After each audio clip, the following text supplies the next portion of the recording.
Hello everyone. Today we'll discuss the part 9 of the important notes for the biochemistry so that you can easily able to answer the one-liners and the MCQ general exam. The NADH is the main starting material for the electron transport chain. Also sometimes FADH is used, but NADH is the main starting material. NADH enters the electron transport chain and gives 2.5 ATPs, while the FADH2 enters the ETC and gives 1.5 ATPs. Electron transport chain and the TCA cycle are vital pathways for cells and both occurs in the mitochondria. ETC occurs in the inner mitochondrial membrane. Therefore, all the components of this particular ETC lie in the inner mitochondrial membrane. ETC occurs in all the cells of the body where the mitochondria is present.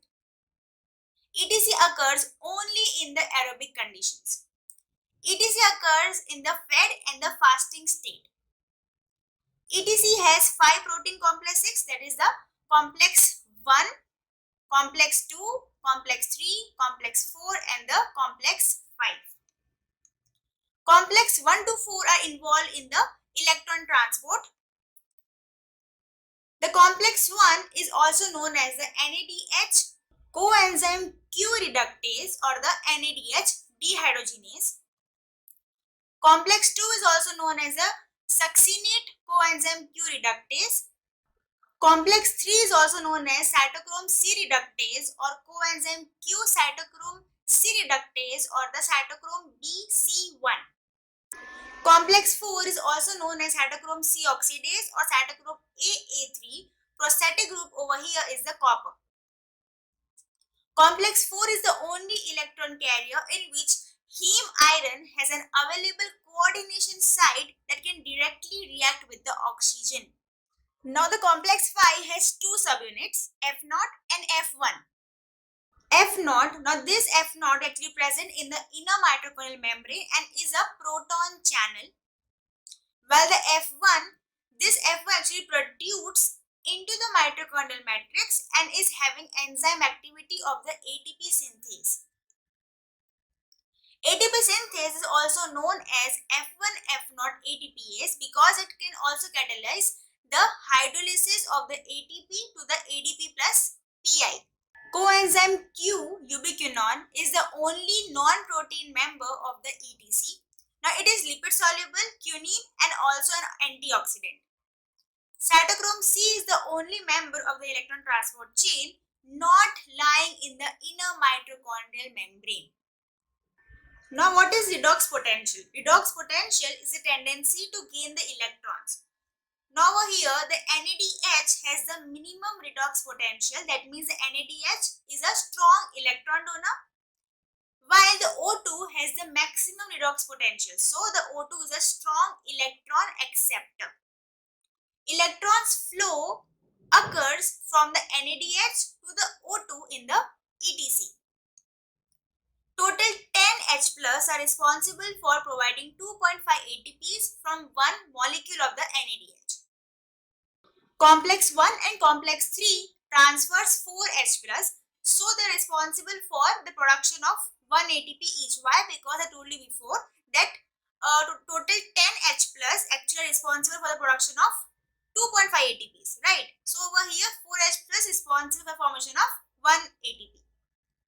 Complex 4 transfers 2 H plus, so it is responsible for production of 0.5 ATP. When the electron transport chain starts from the FADH2, FADH2 actually gives the electron to the succinate dehydrogenase, which further gives to the complex 2 and then to the coenzyme Q. Complex 2 doesn't form any ATPs. In the electron transport chain, oxidation and the phosphorylation are coupled. That means they always occurs together. Uncoupling means the oxidation is occurring but the phosphorylation doesn't occurs. A substance which creates a hole in the inner mitochondrial membrane acts as an uncoupler. Now some uncouplers examples. So they are DNP 2,4-dinitrophenol, thermogenin known as the uncoupling protein 1 or the UCP1, T4 and the free fatty acids. Thermogenin is a protein present in the brown fat and is responsible for the non-shivering thermogenesis. So brown fat is involved in the energy expenditure. ADP to the ATP conversion, or we can say the complex 5, is inhibited by oligomycin. It inhibits both oxidation and phosphorylation. ADP to ATP transfer is inhibited by atractyloside. Enzyme inhibited is the ADP-ATP translocase. Malonate, which is actually a 3-carbon compound, is inhibited of, remember, 3 main structures, that is complex 2 of the ETC, succinate dehydrogenase of the TCA cycle, and the CPT1, that is the carnitine palmitoyl transferase 1 of the beta oxidation of fatty acids. Rotenone and the phenobarbital inhibits the complex 1 of the ETC. Fenformin inhibits the complex 3 of the ETC. Cyanide, carbon monoxide, hydrogen sulfide actually inhibits the complex 4 of the ETC. Increased NADH basically leads to the lactic acidosis and the hyperuricemia. So today up till here, we'll discuss about the further important notes in our next video. Thank you so much.